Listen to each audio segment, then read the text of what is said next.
Assalamualaikum warahmatullahi wabarakatuh. Kami dari mahasiswa Universitas Bina Sarana Informatika Kampus Kota Tegal, kelas 12.1A.35 dengan Prodi Sistem Informasi ingin mempresentasikan tugas mata kuliah pengantar teknologi informasi dan komunikasi kelompok kami dengan materi pengenalan internet. Kami dari kelompok 6 yang beranggotakan 5 anggota. Yang pertama adalah Amanda Asyifatunisa dengan NIM 12221001.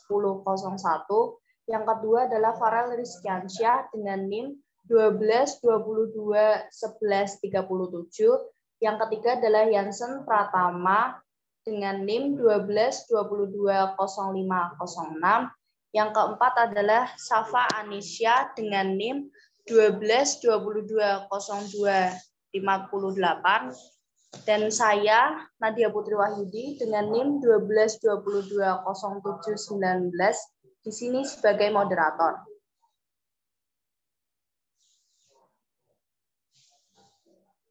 Materi pertama yang akan kami sampaikan adalah definisi internet. Menurut Ahmad Fauzi dalam bukunya yang berjudul Pengenalan Teknologi Informasi, internet merupakan media komunikasi menggunakan jaringan komputer dan saluran telekomunikasi yang saling dihubungkan. Media penghubung tersebut bisa melalui kabel, kanal satelit, maupun frekuensi radio, sehingga komputer-komputer yang terhubung dengan jaringan tersebut diberikan sebuah nomor yang unik dan berkomunikasi satu sama lainnya dengan bahasa komunikasi yang sama. Bahasa komunikasi yang sama ini disebut protokol. Protokol yang digunakan di internet adalah TCP or IP, Transmission Control Protocol or Internet Protocol. Sebagian aktivitas yang dapat ditangani oleh internet adalah 1. Sistem pembelajaran jarak jauh. 2. Sistem telepon. 3. Pencairan lowongan kerja. 4. Transfer uang.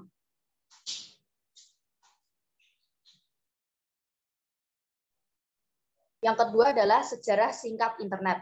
Internet berasal dari APRANET, suatu proyek yang dimulai dari Departemen Pertahanan Amerika Serikat pada tahun 1960. Suatu percobaan dalam reliable networking atau jaringan secara terpercaya untuk menghubungkan antara DoD dengan kontraktor penelitian militer, termasuk sejumlah besar universitas yang melakukan penelitian dengan dana militer. APRA merupakan singkatan dari Advanced Research Project Agency, cabang dari Defense, yang mempunyai kewajiban membagi-bagikan uang grant, sehingga menjadi DARPA or Defense ARPA. ARPANET mulai dengan 3 komputer kecil yang dikoneksikan di California, digabungkan di satu di Utah. Tetapi secara cepat berkembang di seluruh kontinen. Internet ini mulai tumbuh pesat pada dekade 1990.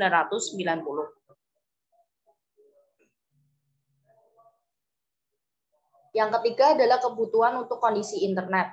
Yang pertama adalah modem. Modem adalah alat komunikasi dua arah. Setiap perangkat komunikasi jarak jauh dua arah umumnya menggunakan bagian yang disebut modem. Yang kedua adalah telepon. Telepon adalah pesawat dengan listrik dan kawat untuk bercakap-cakap antara dua orang yang berjauhan. Yang ketiga adalah software. Software adalah data yang diformat dan disimpan secara digital dan berbagai informasi yang bisa dibaca oleh komputer. Yang keempat adalah Internet Service Provider.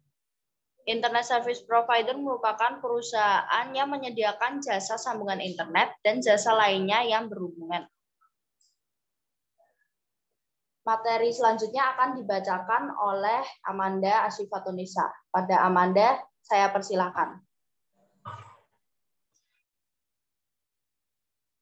Terima kasih atas waktunya untuk Nadia Putri Wahyudi.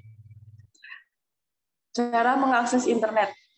Ada router, modem, telepon jadul, perangkat komputer, dan laptop. Istilah dalam internet. Ada website, tempat sekumpulan halaman web milik seseorang atau suatu perusahaan dikumpulkan dan dikemas. Ada homepage, istilah untuk menyebutkan halaman pertama yang akan muncul jika sebuah situs web diakses. URL, Universal Resource locator, alamat yang unik dan khas setiap halaman dan situs dalam www. Ada protokol, suatu mekanisme yang sudah distandarkan untuk mentransfer atau manipulasi data.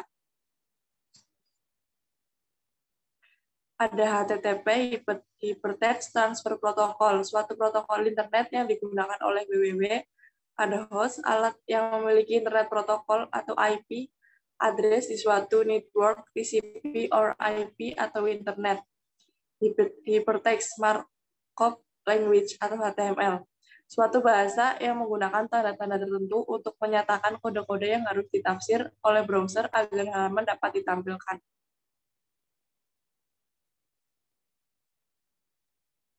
Adapun kegunaan internet. 1. Informasi yang didapatkan lebih cepat dan murah. 2. Mengurangi biaya kertas dan pemasaran paperless environment. 3. Sebagai media promosi. 4. Pengenalan dan pemasaran produk. 5. Komunikasi interaktif atau email, dukungan dengan pelanggan dengan www. 6. Sebagai alat penelitian dan pembangunan, research and development. 7. Pertukaran data informasi. Terima kasih Amanda atas presentasinya. Materi selanjutnya akan dibacakan oleh Farel Rizkiansyah. Pada Farel Rizkiansyah, saya persilakan. Ya, saya akan melanjutkan cara menjalankan internet menggunakan menu Start, Program Internet Explorer, menggunakan ikon di desktop, menggunakan ikon di taskbar. IP, Internet Protocol, mengenal alamat IP.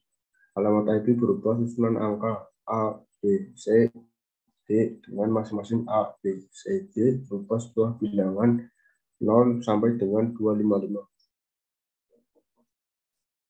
Komponen layanan internet, email, newsgroup, mailing list, telnet, FTP, talk, chat, call, www. Komponen layanan internet, email, merupakan salah satu fasilitas internet yang memungkinkan seseorang mengirim dan menerima surat secara elektronik. Email banyak digunakan dengan alasan mudah dalam pengiriman dan cepat dalam penyampaian. Newsgroup merupakan aplikasi internet yang berupa buletin elektronik, Word, yaitu grup diskusi lewat internet. Mailing list adalah perkembangan dari email.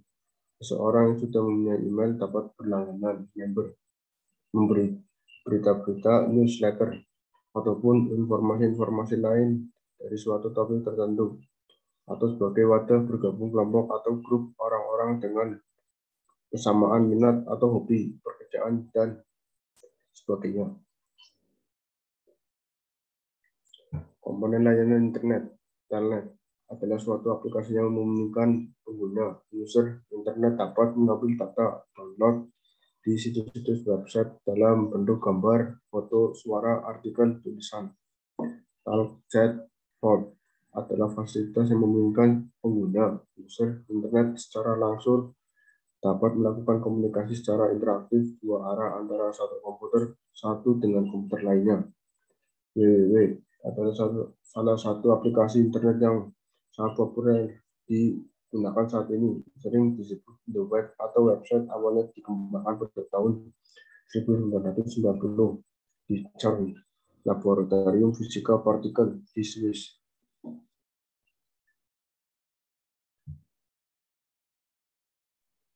Terima kasih pada Farel atas presentasinya. Materi selanjutnya akan dibacakan oleh Jansen Pratama. Pada Jansen, saya persilakan. Oke, terima kasih.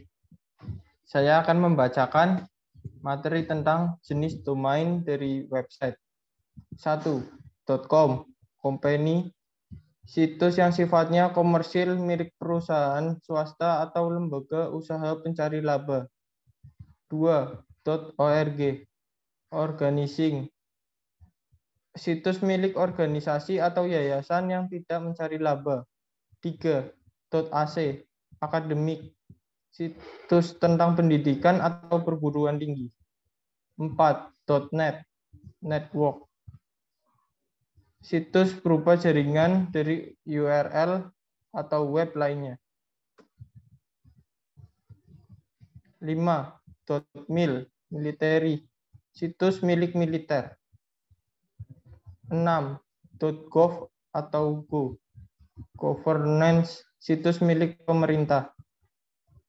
7. .edu, education, situs tentang pendidikan. Definisi browsing. Jika kita ingin menjelajahi www, kita membutuhkan software yang disebut browser.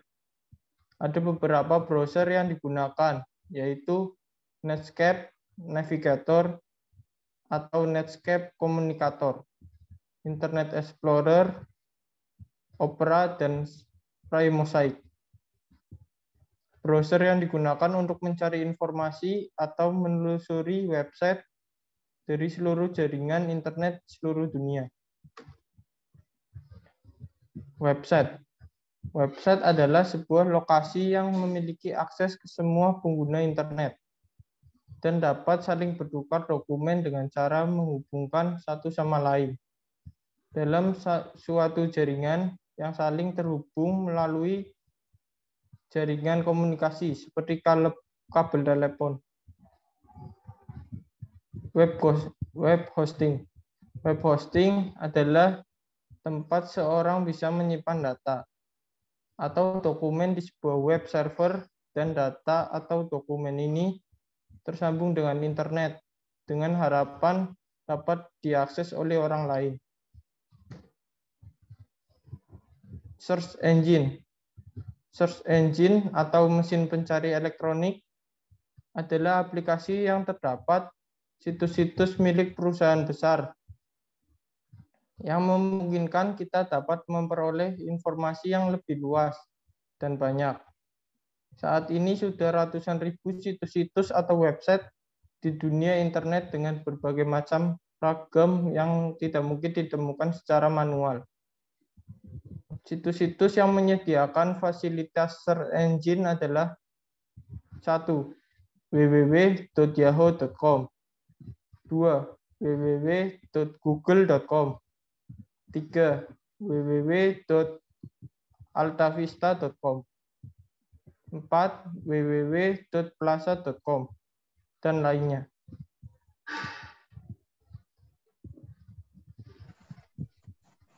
Terima kasih pada Jansen atas presentasinya. Materi selanjutnya akan dibacakan oleh Safa Anisya. Kepada Safa Anisya, saya persilakan. Baik, terima kasih Nadia. Selanjutnya saya akan melanjutkan mengenai cara menggunakan search engine. Karena banyaknya situs-situs internet membuat kita kesulitan mencari informasi yang diperlukan. Untuk itulah, fungsi search engine sangat berguna karena dapat mencari informasi yang kita butuhkan secara cepat. Misalnya, kita ingin mencari informasi tentang BSI, namun kita tidak tahu situsnya. Maka kita mengunjungi www.google.com dan pada search engine-nya ketikannya kata kunci BSI, maka semua informasi tentang BSI, baik gambar, tulisan, suara akan ditampilkan. Selanjutnya yaitu 10 hak dan prinsip internet.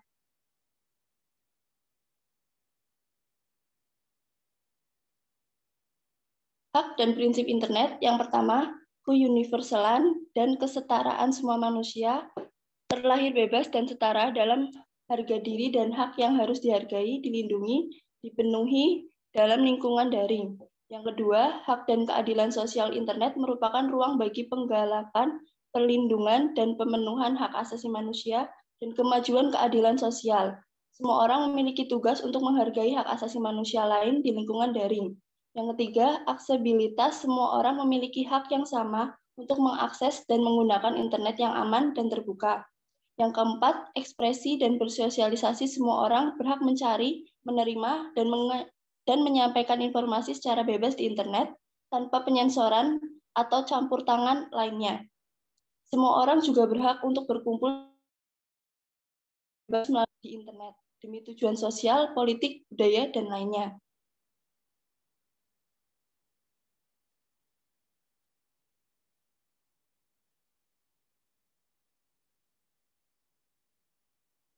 Selanjutnya, yang kelima, privasi dan perlindungan data. Semua orang memiliki hak terhadap privasi daring. Hal ini termasuk kebebasan dari pengintaian. hak untuk menggunakan enskripsi, dan hak untuk daring secara anonim. Semua orang juga memiliki hak terhadap perlindungan data, termasuk kendali atas pengumpulan data pribadi, penyimpanan, pengelolaan, penghilangan, dan penyikapan. Yang keenam, kehidupan, kebebasan, dan keamanan. Hak untuk hidup, kebebasan, dan keamanan harus dihargai, dilindungi, dan dipenuhi secara daring. Hal tersebut tidak boleh dilanggar atau digunakan untuk melanggar hak lainnya dalam lingkungan daring. Yang ketujuh, tata kelola hak asasi manusia dan keadilan sosial harus membentuk dasar hukum yang normatif, yang internetnya beroperasi dan dikelola. Hal ini akan terjadi dengan cara transparan dan multilateral, berdasarkan prinsip keterbukaan, pencantuman, partisipasi, dan pertanggungjawaban.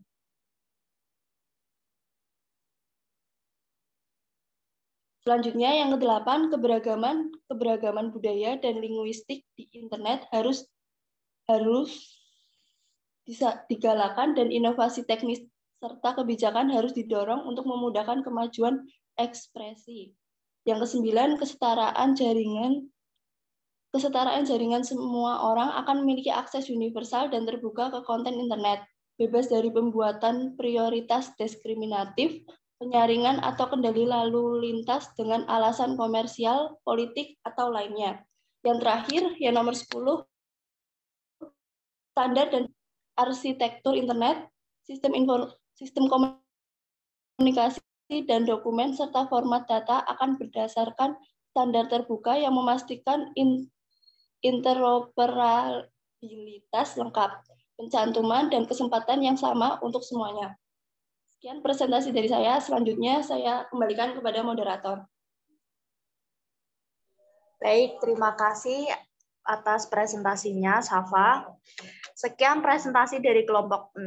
Apabila ada salah kata, mohon dimaafkan. Saya Nadia Putri Wahyudi sebagai moderator pada presentasi kali ini dan mewakili rekan-rekan saya pamit undur diri. Wabillahi taufiq wal hidayah. Wassalamualaikum warahmatullahi wabarakatuh. Waalaikumsalam. Waalaikumsalam warahmatullahi wabarakatuh.